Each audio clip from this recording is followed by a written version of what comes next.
Well, Yeah, there's been a little bit of a wait for Insights with IVRA for episode 4. I'm your host, Alex Goldschmidt, and joining me from Alpinestars Geodesic Racing is Miguel Vigo, one of the guys that's going to be yeah, running in this year's number 62 Cup car, along with Graham Sarners and I hope I get this right, Michael Kaholic, I think. I'm not 100% sure. Michael, yeah, if I get it wrong, that's on my head. yeah. But Miguel, firstly, good to see you, buddy. How you doing? Doing all right, man. Can't wait to get the season started, and just to see how this competition is gonna rack up because it's gonna be pretty spicy from what I hear. Yeah, indeed. I mean, you guys at Alpine Stars Geodesic have got several entries. I mean, you've got one in the Cup car. I mean, you've got you, Graham, and Michael. We've gone John and Justin in the McLaren 570 in the sport Yeah. clubs. Then we've got Mhm. Sam Lees, Spencer McCarthy, and Stephen Walker in the 262 Veloster in the TCR Yeah. class. I think there was another entry, if I remember correctly. Yeah, Was there there? was. We had another GT4 class, but we decided to drop it just to let another team, another reserve team, be able to join. I think we thought that was pretty fair. Mhm. We were pretty happy and content with having just three cars on the grid. So A bit like last time as well for 2020 and 2021. I mean, yeah, the cut, you guys in the 62 managed to get fifth in that yeah. season. I think Sebring was the best result in terms of point scores. Mhm. But obviously, Sport and TCR was, there wasn't a full participation, I think is probably the best term I could use for that. But Yeah, um, it was a little bit rough. We actually, I mean, we started well. If you look at the season from last year, yeah. but then what happened was it's just bad luck. You only get six tries, and you Hmm. always have to hit in terms of strategy and all that stuff, pace, and it's the competition has just been getting stiffer and stiffer and stiffer every year. I mean, we've been doing this series since a couple of years now, since 2016. I no, 2017, I believe, when it was Yeah. called DGFX back in the day. Hmm. And yeah, just it's amazing to see how much it's been progressing every year. So it's getting hard, but we're still in it because it's our favorite series. Yeah, well, I mean, first things first, one of the bits of insights with IVRA is to really get a know about the team. So, Miguel, can you just tell us how Geodesic or Alpine Stars Geodesic? I mean, I looked through the amount of sponsors that you guys have got, and I have to give Shami Kaura from Omologato Watches a shout out here. The Yeah. bloke's an absolute legend. He's big into his Yeah, he is. motorsport. I still remember a tweet where he said, I think it was like 2019, he said, I've just seen Mario Andretti and said hello to him in the lobby. Can my life get any better than this? The Yeah. guy's an absolute diamond. I mean, he loves his cars. His new Land Rover Defender, his Porsche GT3. Mhm. But it's great to see. I mean, how did the team come about? And because I know there's a big roster. Yeah. Yeah, we what I ended up happening was I was mainly with another team back in 2015. Uh I actually got back into sim racing with Project Cars, Hmm. and I met a couple of people through there, and we had started a team called Revolution Sim Racing. They're actually still around. Yeah. But at the time, we were just mainly doing project cars. I was part of the WMD group. You know how Hmm. you could basically the Kickstarter for project cars. You could see how the game is being developed, and you could have your input and all that stuff. So I really enjoyed doing that kind of side of things, helping out the developers and stuff like that. Um, as a group, just finding bugs, exploits, and things like that. And so we Yeah. ended up I ended up taking like a little break from that. And I was like, hey, let me try iRacing. Hmm. I've always heard about it. Wasn't a particularly fan of it at that time. But once I got hooked on the endurance racing, that was it for me. I was like Project Cars. I don't know, I don't know what game that is, but Iris is my favorite sim now. So we did really well. I believe we got third place Hmm. in our first Daytona 24. And then from there onwards, it was just been endurance racing and just trying to find other people that kind of enjoyed the same thing that I was. It was a little bit tough for me because I'm in the States.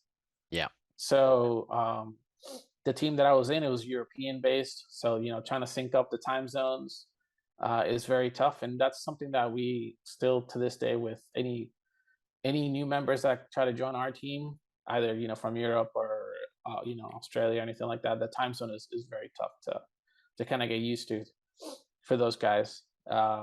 So, anyways, I ended up hooking up with the team owners for Geodesic. They just had left another team, Hmm. and I basically brought my guys, and they brought their guys, and we just basically merged together, and that's how Geodesic came to be formed. So, So and we, it's basically yeah, like a big iRacing cars and coffee in the virtual sense to like everyone yeah, yeah, amalgamating into one place. yeah, yeah. It basically just started like the team owner, Corey and Steve Jones. They basically were doing IMSA at the time, and this was like 2017, I believe, and IMSA was like 1.8k soft back then in our Hmm. time zone. Now it's actually like way higher. There's a lot of competition now, so they were just trying to get a couple of guys to kind of race together in these time slots for the US. And I was just like, I just basically raised my hand on the forums, like, hey, I'll be around, like and it kind of just started like there, and we just kind of formed a pretty good friendship. And they were like, hey, we're just gonna form a team, and I was like, I'm all in for it, and the rest is history, basically. One of the things I do like about the fact is geo, short for geometry, is very Yeah. intrinsic to the logo that you guys have, which you're proudly Yep. sporting on your left chest panel there. I mean, what Yeah. was the inspiration for that? Because we had a brief talk before the interview about what you do for a full-time job, apart from Yeah. your exploits in iRacing with regards to like simulation. Um, how did the logo come about? Was it just sort of like a sort of like an epiphany or something? No, I mean, as far as I remember, when we were kind of picking team names and things like that, it kind of just happened upon that they just basically, geodesic is like the shortest point between the sphere from A to B. Hmm. And then that's just kind of how the logo just basically came about. So as far as I know, I don't know like the full details of it, just because those guys gotta keep things to the chest. But yeah, Now, for those that don't know about Miguel, a 20-year resident of all places, Daytona Beach, Florida. yeah, But obviously, with the type of work that you do, you're now living about 100 miles south of yep, Atlanta in Georgia these days. hmm, Um, with regards to you mentioned very rightly there about time zones when you're dealing with people in the United Kingdom, because I'm in continental Europe, so I'm actually in yeah, Spain at the moment. So I'm actually yeah, an hour ahead of my normal time zone. So at the recording of this, yeah. it's half past midnight. I've been on a 3 hour Oh hour man, flight over from Stansted to Malaga, then an hour drive to get to the hotel. But I still had enough energy to do this. So don't worry, folks. yeah. Insights with IVRA is very, very much mobile, thanks to personal hotspots So are you technically on vacation then? Is that why you're in Spain? no, I'm working. I'm working, but Oh, are you? Okay. yeah, yeah. Well, I still have to fit this thing in. It's not just about Yeah, yeah, it.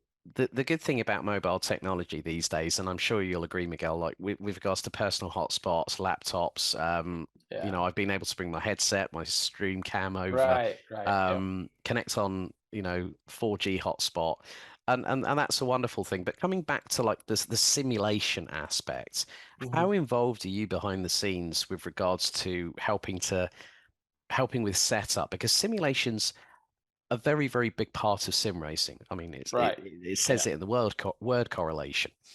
Mhm. How involved are you from a setup point? I mean, especially with Michael and Graham going into the Cup car for this season.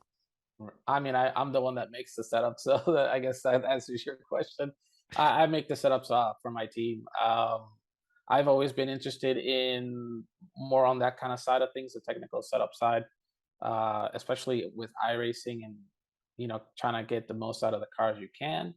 Um, Unfortunately, that kind of does hinder me a little bit, just Hmm. because I've raced, in real life before. I was racing motorcycles for a little bit before that got too expensive. Yeah, So you kind of have that mindset of coming like, okay, well, this wouldn't work in real, this works in real life, but it doesn't work in the sim. So you kind of have to kind of massage it and remind yourself that, at the end of the day, this is kind of like a game in some aspects where you kind of have to break, the setups and stuff like that. So it was a little bit of a rough process at first for me, but then I kind of got you. I mean, I've been doing it for a couple of years now, hmm, and it hasn't been too bad. And nowadays too, I mean, it's kind of easy where you kind of, if you need a reference to setup, you kind of just look at all the different school sets. So yeah. you could just go back, a couple seasons or something like that to see what it is that they did, to give you just more ideas if you're missing some pace and things like that. So But for the most part, the guys don't really have any issues with my setups, thankfully. So we usually just do all right. As long as everyone's got a smile on their face when they've driven the car, that's golden. Yeah, yeah, That's always a exactly. good I thing. mean, yeah, that doesn't always happen, of course, but we make do how we can.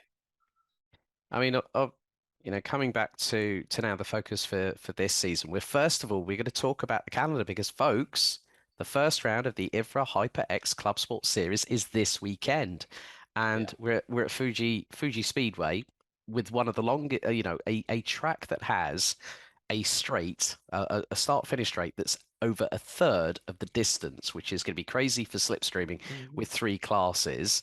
I mean, Yeah. looking at the calendar, Miguel, we've got Fuji this weekend, we've got Yeah. Interlagos 19th of November, Imola on the 7th of January. So there's a well, people say, yeah, you got a bit of a break. No, racing teams are racing everywhere, and we Yeah. know that for a fact.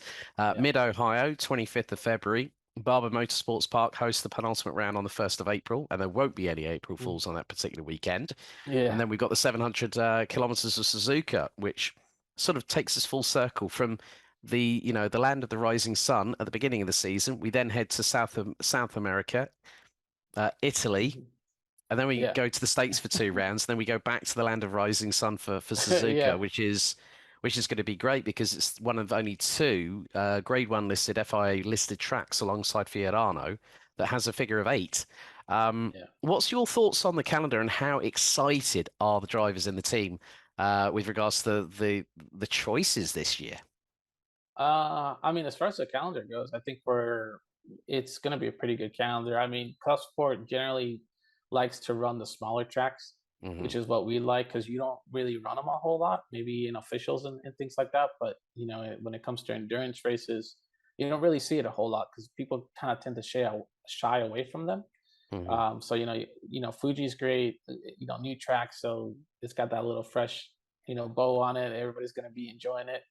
But tracks like Barber and Mid Ohio are fantastic tracks. Where I believe it was either 2 years ago or last year we ran it in endurance, Hmm. and there was some really good racing there as well. So yeah, I mean, see, it's kind of a thing of let's see what happens, and but we're all looking forward to it. Are there any particular tracks that stand out to you personally? On the sim or on the schedule? On the schedule, On the effectively. schedule, I I should have think said that. this. I've been up for quite a few hours, so don't worry. Yeah, My yeah. brain's No, no, it's doing the yeah. Watusi at the minute. It's all Um, good. I think this coming around is the one I'm most looking forward to, just because I've basically ran all the other ones with either DGFX endurance or stuff like that. So this being the newer track, it's kind of more of an equalizer a little bit mhm. because it kind of sets the stage to see what every other team is going to do, to see how much work they put in. Yeah. And even just looking at the FP2 practice times, I mean, it's everybody was basically within a tenth. So it's going to be in the push cup at least. So it's going to be, Oh, I predict it's going to be about a tenth difference or so from like P1 to P10. I can imagine the fact that with TCR cars, I think we could be five wide on the straight. I Yeah. really think we could. We've got enough room. We've got Yeah. enough real estate to do that. Yeah. So, Yep. but how the guys in TCR feeling? I mean, the Veloster N, a proven race winner in real life, but Yeah. also in the sim. It's a great car. Hmm. The Yeah. Elantra's, I think, been the more recent addition on the TCR field, but the Hmm. Veloster's a known package. It's a known quantity, isn't it? Yeah. I think it's the favorite car that everybody's probably going to go to. Um, in terms of the BOP and stuff like that, I think they're all very equally matched. They all have their pros and cons, but yeah, it should be a pretty quick car, and I think the others will be right up there too. So it really is just going to come down to the driver, which is what I love. Yeah, exactly. I think the thing is that with TCR, that ethos of that parity in terms of the fact Yeah, that everyone's on the same level playing field, everyone's got similar cars, same yeah, displacement, 2 liter inline four turbocharged engine pushing around about 300 brake horsepower from the front wheels. So you're having to deal with snap-on understeer, torque steer as well when you're turning around a corner. I mean, especially at Fuji, there are some corners that could catch. some of the Yeah. TCR drivers out. But also an interesting choice with regards to the McLaren 570S for John and Justin. What was the decision to go with the McLaren for this season? They Justin actually prefers the McLaren. I mean, he can drive. He's mostly a GT4 driver. Mm, But in discussing kind of the schedule and things like that, they ended up just picking something a little bit different.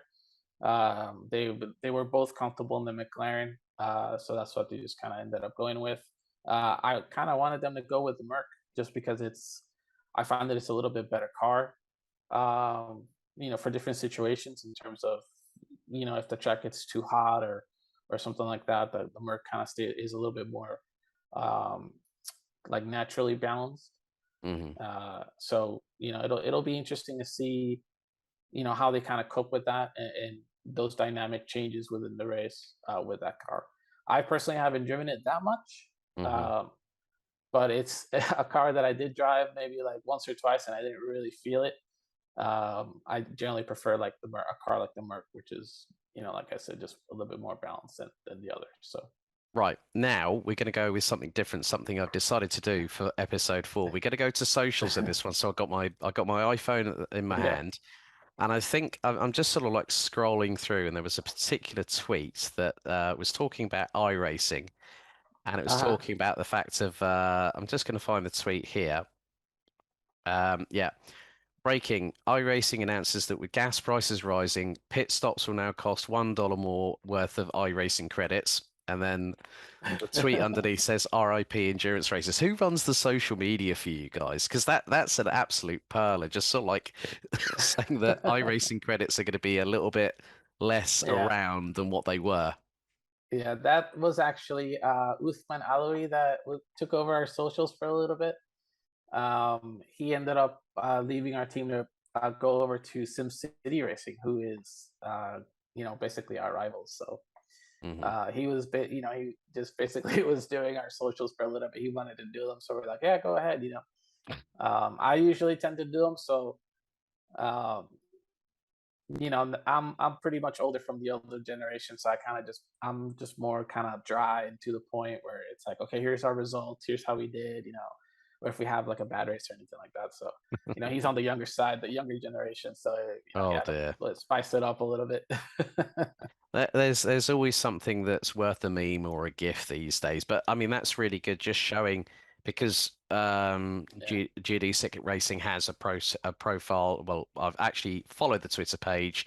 I've now liked the Facebook page, and also the Instagram page is going to get a follow. yeah, And folks, if you do want to follow Alpinestars Geodesic Racing, links are in the description down below. So don't forget to give them a follow. And if you do want to support them, well, get interactive with them on social media. That's the whole beauty of yeah. it. Um, but I think there was a very, very interesting discussion that I had with the first episode with Casper de Court from IVRA, Mhm. talking about a new set of regulations with regards to safety cars. And when I spoke to Casper a few, I think it was about 6 weeks ago or something, when we rebooted the podcast and now it's in Yeah, its current form. yeah, Um, I asked Casper the fact that with the safety car side of things, that if you know that you've got a penalty, that you can actually decide to dip back to the rear of the field in that respective class, and thereby your penalty sort of in a way gets rescinded because yeah. it's sort of like going, yeah, hands up, yeah, we're gonna take the penalty now, we're gonna go to the back of the field. Um, and there was a lot of positive feedback. I mean, what did you guys think when you found out about these new regulations that came through ahead of this season? I mean, they basically are taking, when it comes to like the safety car and like the time penalty box, they brought the time penalty box over from the 24-hour series, Yeah. Neo, which we've ran Rib 4. So, I mean, myself personally, I think it's okay. hmm I'm more of a I've done like race stewarding before. We used to have our own league, and I'm more kind of like a little bit more black and white when it comes to that kind of stuff, especially incidents. Yeah. They've been trying to not be as punishing, but still, basically make it more so it's like a post race penalty essentially. in Hmm. case, if it's anything towards the end of the race or anything like that, and there's like a really good battle going on, then you know they'll apply post race. But um, we'll have to see how it works out. Hmm. I think it'll be okay. I know it's going to catch out a lot of new teams though, Yep. because it always does. So we'll be out on the lookout too. Messaging those guys and be like, hey, this person did this. No, I mean they frown upon that now, but hopefully they'll be on their toes, catching all those guys that Now, kind of break the rules. yeah, exactly. I think Yeah. with a new set of regulations, you bring change into a championship. There are going to be the new teams that are going to be like, yeah, kind of wonder how this works, and like everyone else that's been there for a Yep. couple of seasons will be like, Yeah. yeah, we know how we're going to play this game. And I Yeah. think in some respects, when I actually spoke to Casper about it, I said, well, in some respects, if you're doing that during a race, especially like a 700-kilometer or basically Hmm. close to 450 miles of racing, Yeah. you're effectively putting yourself at the back of the grid and thereby giving the opportunity. If you know you got the pace, you're going to come flying through the field like nobody's business, like a rat up a drain Absolutely. Yeah. pipe. And that is Yep. going to provide excitement, I think, for the viewers on RaceSpot.tv Yeah. because it will give the teams impetus to go, right, let's see how hard we can really push and just go Yeah. like 11 tenths and just sort of smash it out of the park like a home run. Yep. There is that opportunity of that happening this weekend at Fuji, isn't there? Absolutely. And it's exactly how you say. It's that opportunity that still exists for that team. Okay, so that team may not be quick. Their drivers may not be pro, but if their strategy is on point, they can still climb up the field and actually finish well. So I mean, we've had several instances of ourselves, where we've caught a car that was, broken down, and we knew there was going to be a yellow flag safety car that was going to come up. So we Hmm.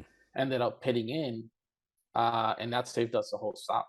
So we were able to win the race that way. Hmm. Or or another one was last year, the first round at Spa, where we were leading the race early on, and then we had a whole bunch of trouble, a lot of penalties, and we thought we were done for, but we knew that there's always that chance of having a late safety car, within, Hmm. because the rules say, they can call a safety car up until the 30-minute mark.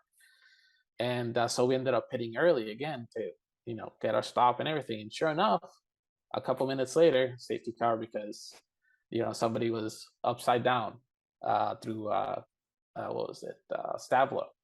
Oh, So we basically were P10, and we won the race because we already had taken our stop.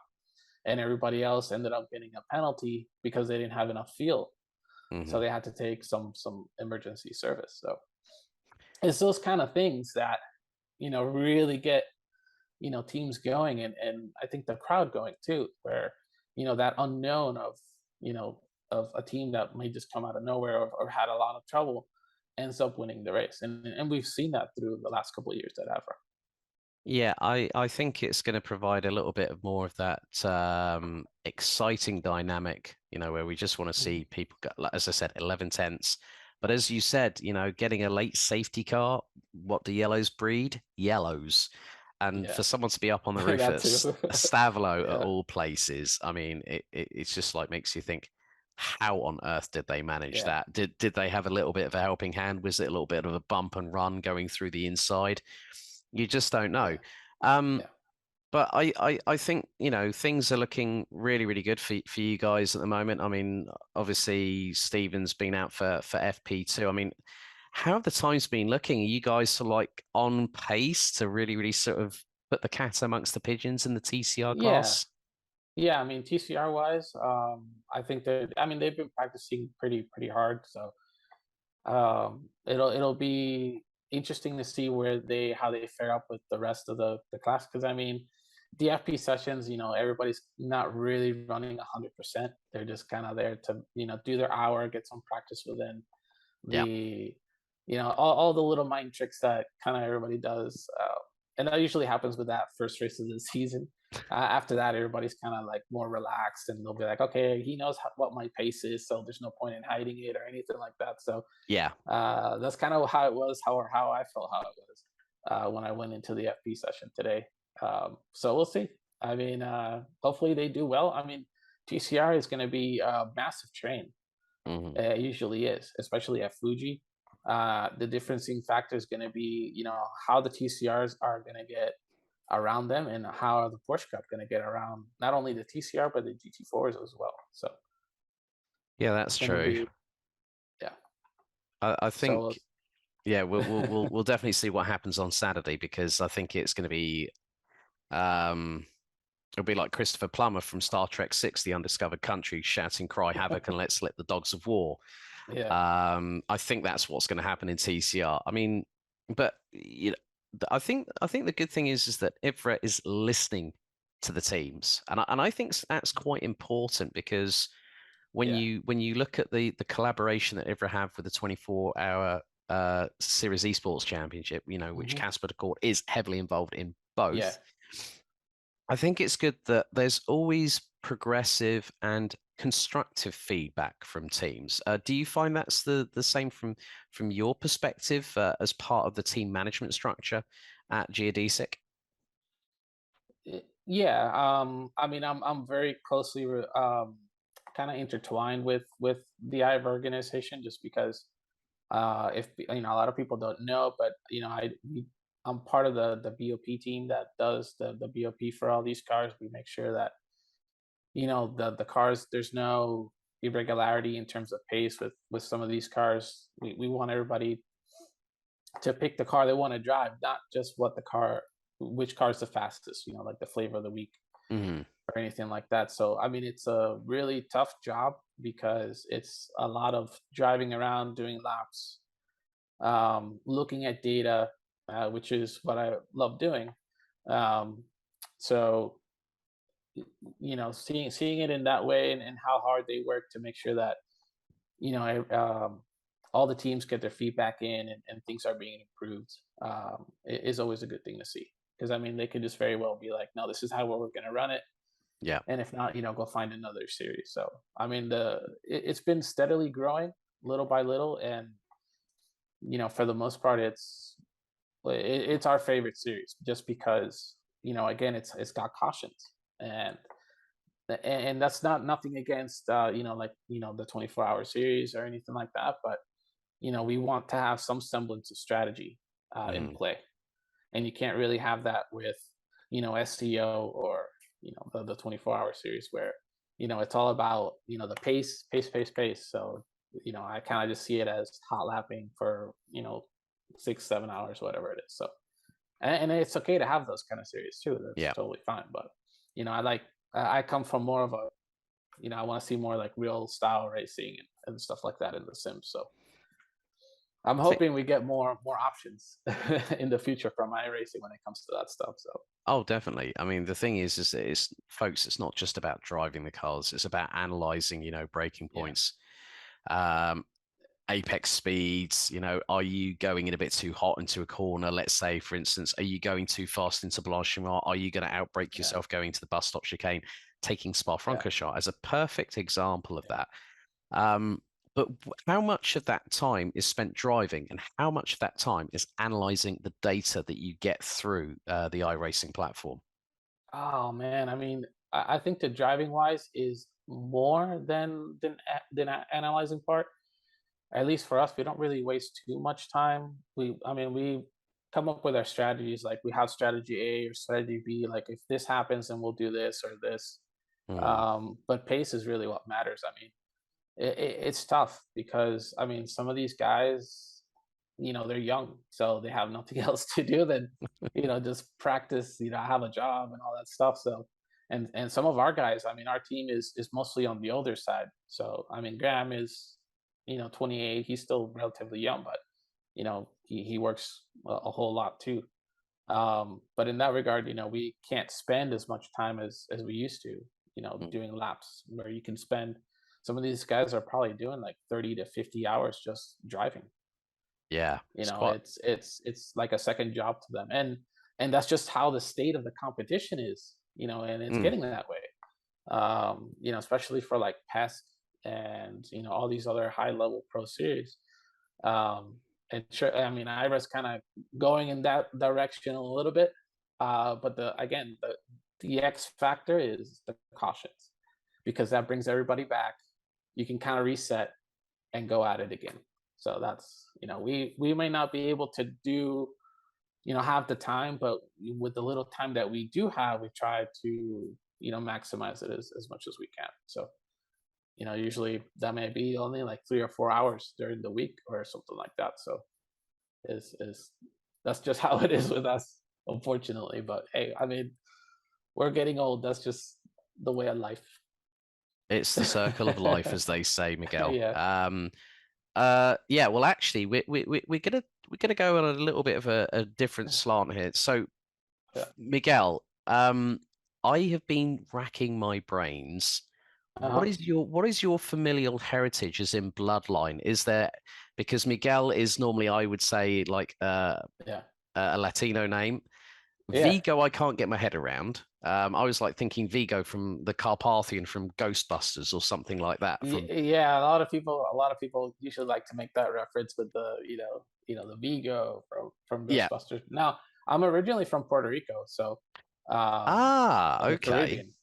Yeah, so Yes. once I finished high school down there, I basically moved to Florida to be a pilot, Hmm. and that didn't work out. So I ended up getting into computers and simulations and stuff like that. So that's why. I mean, I can fly planes and I have my licenses and all that stuff, but yeah, it was just something else that. But I've always been curious as well too. I mean, I think next year for my 40th birthday, me and my parents are gonna go. We're gonna do like a family vacation and go to Spain and maybe see like the different heritage stuff for our name and stuff like that. So Yeah, I mean, the funny thing is, I'm actually about an hour away from Malaga International Airport, so I'm right in mhm. Andalusia, which is it, at night. You see literally every single petrol station Yeah. lit up. So, Yeah. but you don't see the inside where you normally pay for your fuel and you get your drinks and snacks and whatever. Mhm. They were all closed up when I landed here. Oh, okay. But Yeah. in the sunshine, Andalusia, I mean, here in October, just to give you guys and girls a bit of an idea, at the moment, here in Campilos, which is about 50 miles away from Malaga, we're literally coming up to 1 a.m. and it's 16 degrees Celsius. And Saturday this week, when everyone's running at Fuji, I'm going to be at a Mm. karting circuit and the highest temperature is going to be 29 degrees Celsius. So Wow. I've got my factor 50 on standby just in case, Miguel. So is that what, are you just going to be covering the karting race, or are you actually participating in the No, karting no, race? I'm not participating. No, the last time I got in a rental car, my rib cage was literally impact. Well, I got T-boned twice by the same person, Oh man. Yeah. and it was on the penultimate day of the season. So effectively, what I had to do was to go right. That's it. That's enough. Yeah. And I was asked to go into it the following year, and I said, "Is?" And I was like thinking, I might too, but I'll just see how I feel. And I went, I'm better talking about racing than Yeah. I am racing myself because yeah, like literally the guy was Swedish anyhow. So instead of the Russian torpedo as in Danny Kvyat, uh, Kalle was nicknamed the Swedish torpedo because he Yeah. T-boned me twice in T1, and my rib cage was not very happy at all. Wow. Did you break Um, anything? No no, ribs no, no, broken, no. anything like that? No, Oh, okay. I had to commentate and also jump down from the commentary box down into down onto the starting grid to interview some of the drivers ahead of the final race of the season. So Wow. my rib cage was definitely getting a workout with breathing in and Oh, breathing I bet. out and Yeah. commentating and talking to people. But you know what? I mean, Miguel, I have to say a big thank you for coming on Insights with Yep. Ivor for episode 4, buddy. Good luck to everyone at Fuji this weekend. Kick some tail whilst you're there, Yeah, we'll and do. we'll see how you get on. But thanks a lot for your time, and we'll hopefully catch up at some point later on in the 2022-2023 Ivor HyperX For Club sure. Sport season. Yeah, appreciate being on. Thanks for having me on, actually. And good luck to everybody else this weekend. Looking forward to it. Brilliant. Well, that's it for Insights with Ivor episode 4 with my guest from Alpinestars Geodesic Racing, Miguel Vigo. That's it for this time. We'll have another one set up for episode number 5. So stay tuned and don't forget, head to ivraleague.com for further information about the championships and what you can expect on racespot.tv.